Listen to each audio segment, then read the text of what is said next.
दोस्तों नमस्कार, sir Kailash Vishwakarma YouTube channel में आपका स्वागत करता हूं और मैं बात करूंगा पिछड़ेपन या मंदता निवारण के उपाय। हमने अभी इससे पहले बात किए थे कि जो पिछड़े बालक हैं वो कौन से बालक होते हैं, उनकी विशेषताएं क्या है।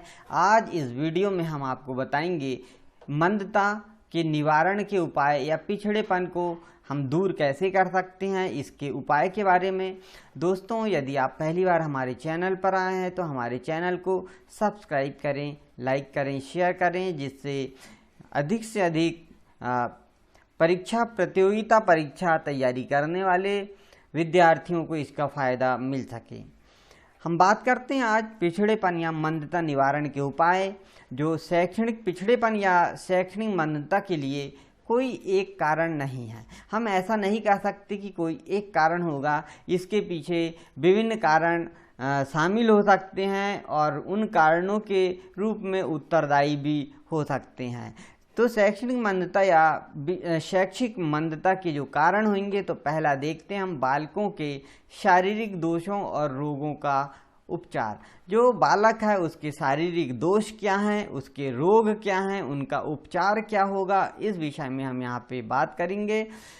दूसरा देखते हैं कि बालकों की शारीरिक निर्बलता दूर करने के लिए संतुलित भोजन। अब जो शारीरिक रूप से निर्बल है अर्थात कमज़ोर है, और इस कमजोरी को दूर करने के लिए संतुलित भोजन की व्यवस्था उन्हें करनी चाहिए। शारीरिक व्यायाम की भी व्यवस्था उन्हें करना चाहिए, जिससे कि उन बालकों में जो शारीरिक निर्बलता है यह दूर हो जाएगी और इस प्रकार पिछड़ेपन का निवारण हो जाएगा। तीसरा हम देखते हैं कि निर्धन परिवार के बालकों के लिए निःशुल्क शिक्षा और छात्रवृत्ति की योजना। अब जो निर्धन है, गरीब परिवार के बालक हैं, उनके पास विद्यालय में पढ़ने के लिए शुल्क नहीं होता, पैसा नहीं होता, तो निःशुल्क शिक्षा उन्हें दी जानी चाहिए। या सरकार जो रिजर्वेशन दे रही है उस रिजर्वेशन के अनुसार उन्हें स्कूलों में दाखिला दिलाना चाहिए और छात्रवृत्तियों की योजना बनानी चाहिए। जो छात्रवृत्ति है कि उन निर्धन बच्चों को ही मिले और जिससे वो शिक्षा अच्छी पूरी ग्रहण कर सके। इन बातों पर ध्यान देना चाहिए। चौथा देखते हैं अनिवार्य शिक्षा प्राप्त करने की उच्चतम आयु तक बालकों द्वारा धनोपार्जन के लिए कार्य करने पर वैधानिक प्रतिबंध। अर्थात धन कमाने के लिए यदि कोई बच्चा अपनी शिक्षा प्राप्ति के बदले वह अच्छा पढ़ाई छोड़कर वह दूसरे के यहाँ काम करता है, तो इसके लिए उसे वैधानिक रूप से प्रतिबंधित किया गया है। आपने देखा होगा कि छोटे उम्र के बच्चों को कारखानों में या कहीं पे भी काम में लगा दिया जाता है। यह गलत है, ऐसा नहीं करना है। यह नियम कहता है कि उस पर वैधानिक रूप से प्रतिबंध लगाया गया है। पांचवा देखते हैं हम कि बालकों के परिवारों के वातावरण में सुधार। जो बालक हैं उनके परिवारों में सुधार सरकार द्वारा किए जाने चाहिए। बालकों के अभिभावकों को साक्षर बनाने के लिए अविराम क्रियाशीलता होनी चाहिए, जिससे कि उनका परिवार भी, अभिभावक भी साक्षर हो सके बालकों की, जिससे वो बच्चों को अच्छी शिक्षा दे सके। सातवां, बालकों के माता पिता में अच्छी आदतों का निर्माण, जो अच्छी आदत है उनका निर्माण करना चाहिए। इसके लिए प्रचार प्रसार करना चाहिए, फिल्म और प्रदर्शनी का प्रयोजन करना चाहिए, जिसमें उनके पालकों को भी बताया जा सके। आठवां, बच्चों के प्रति माता पिता का संतुलित दृष्टिकोण। जो बच्चे हैं उनका माता पिता के प्रति एक अच्छा सकारात्मक दृष्टिकोण होना चाहिए, जिससे वो उन्नति कर सके। नौवां देखते हैं बालकों की विद्यालय में नियमित उपस्थिति का निरीक्षण करने के लिए निरीक्षकों की नियुक्ति। जो बालक है विद्यालय में पढ़ाई कर रहे हैं, नियमित रूप से उनका निरीक्षण होना चाहिए और ऐसे निरीक्षकों की नियुक्ति की जानी चाहिए। 10वां, बालकों के लिए विशिष्ट विद्यालय और विशिष्ट कक्षाओं की स्थापना। बालक जो हैं उनके लिए विशिष्ट विद्यालय और विशिष्ट कक्षा की स्थापना की जानी चाहिए, जिससे कि ऐसे विशेष बालकों को वहाँ पर विशेष रूप से शिक्षा दी सके और विशिष्ट जो कक्षा है उनकी भी स्थापना यहाँ पर की जानी चाहिए। फिर हम बालकों की योग्यताओं के अनुकूल पाठ्यक्रम का निर्माण करेंगे, जिससे कि उन्हें जो स्तर के बालक हैं उन्हें उस स्तर का हम पाठ्यक्रम तैयार करके उन्हें शिक्षा में उन्नति कराएंगे, शिक्षा में आगे लाएंगे। बालकों के लिए शैक्षिक प्रदर्शन का प्रबंध। जो शैक्षिक निर्देशन है उसका हमें प्रबंध करना होगा और हम इस प्रकार से जो पिछड़े बालक हैं उन्हें आगे लाने के लिए, उनका निवारण करने के लिए ये प्रयास कर सकते हैं। तो पिछड़े बालक की जो शिक्षा है इस विषय में भी हम चर्चा कर लेते हैं।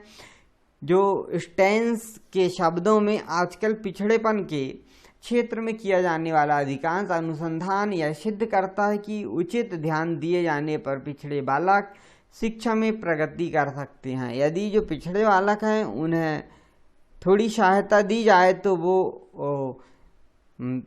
आगे उन्नति कर सकते हैं। यही बात इन्होंने कही है, शिक्षा में प्रगति मिल सकती है हमको। पिछड़े बालकों की शिक्षा के प्रति उचित ध्यान देने का अभिप्राय है उनकी शिक्षा का उपयुक्त संगठन। हम इस संगठन को आधारभूत तत्वों को निम्नलिखित प्रकार से स्पष्ट कर सकते हैं। पहला देखते हैं विशिष्ट विद्यालय की स्थापना। स्पेशल स्कूल जो होते हैं, विशिष्ट स्कूल जो होते हैं, उनकी स्थापना करके कि पिछड़े बालकों के लिए विशिष्ट विद्यालय की स्थापना की जानी चाहिए। उनकी आवश्यकता पर बल देते हुए प्रोफेसर उदय शंकर ने लिखा है, यदि पिछड़े बालकों को सामान्य रूप से सामान्य बालकों के साथ शिक्षा दी जाए तो वे पिछड़ जाएंगे और फलस्वरूप वे अपने स्वयं के स्तर के बालकों से और अधिक पिछड़े हुए हो जाएंगे। विशिष्ट विद्यालय में उनको अपनी कमियों का ज्ञान होगा और वे अपने अपने बालकों के समूह में अधिक सुरक्षा का अनुभव करेंगे। इन विद्यालय में उनके लिए प्रतिद्वंदिता कम होगी और प्रोत्साहन अधिक होगा। यदि ये विशिष्ट विद्यालय जो बनाए गए हैं या आवास बनाए गए हैं, आपने देखा कि ऐसे बालकों के लिए हॉस्टल सुविधा दी जाती है, वहीं पे रहना, वहीं पे पढ़ाई करना। तो ये आवास सुविधा यानी आवास विद्यालय जो है इसी प्रकार के होते हैं हों तो पिछड़े बालकों को और अधिक लाभ हो सकता है। ऐसे विद्यालय में उनके पिछड़ेपन के कारणों का सरलता से अध्ययन किया जा सकता है। इंग्लैंड में इस प्रकार के विद्यालय हैं और उनमें 100 से अधिक छात्र नहीं रखे जाते हैं। विशिष्ट कक्षाओं की स्थापना की बात करेंगे हम कि यदि किसी कारण से पिछड़े बालकों के प्रत्येक विद्यालय में विशिष्ट कक्षाएं स्थापित की जानी हैं।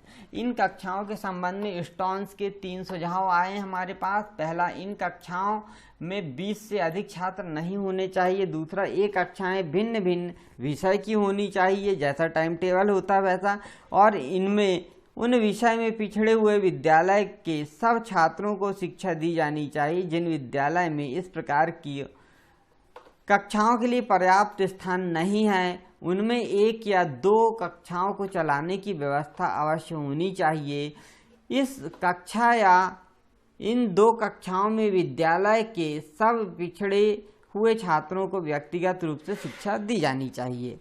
अब देखते हैं विशिष्ट विद्यालय का संगठन जो है। तो कुप्पू-स्वामी के अनुसार कि पिछड़े हुए बालकों के विशिष्ट विद्यालय का संगठन इस प्रकार किया जाए जिससे कि उनमें विभिन्न प्रकार की अधिकतम छात्र छात्राएं बालकों को पर्याप्त पर नियंत्रित स्वतंत्रता, अनुशासन और प्रत्येक बालक के प्रगति का पूर्ण अभिलेख विकसित हो सके। अच्छे शिक्षक की नियुक्ति की जानी चाहिए। कैसे कि पिछड़े हुए बालकों को शिक्षा देने के लिए अच्छे शिक्षकों की नियुक्ति की जानी चाहिए। अच्छे शिक्षक का वर्णन करते हुए रॉबर्ट ने लिखा है कि पिछड़े बालकों का अच्छा शिक्षक साहित्यिक रुचियों वाला मनुष्य होने के बजाय व्यवहारिक मनुष्य होता है। उनकी रुचियां पुस्तकीय होने के बजाय मूर्त होती और उनमें शारीरिक कार्य करने की योग्यता होती है। अब यहाँ पे बात करेंगे छोटे समूह में शिक्षा। तो यहाँ पिछड़े हुए बालक वास्तविक प्रगति तभी कर सकते हैं जब शिक्षकों द्वारा उनके प्रति व्यक्तिगत रूप से ध्यान दिया जाए। यह तभी संभव है जब उनको छोटे समूहों में शिक्षा दी जाए। इस संबंध में स्टोन्स के 3 सुझाव हैं। एक कक्षा में 20 से अधिक छात्र नहीं होने चाहिए। यदि छात्रों में किसी प्रकार के शारीरिक दोष हैं तो उनकी संख्या 20 से कम होनी चाहिए। एक कक्षा के छात्रों को केवल एक अध्यापक द्वारा शिक्षा दी जानी चाहिए। तो दोस्तों आज की वीडियो में इतना ही, मिलते हैं नेक्स्ट वीडियो में, तब तक के लिए नमस्कार।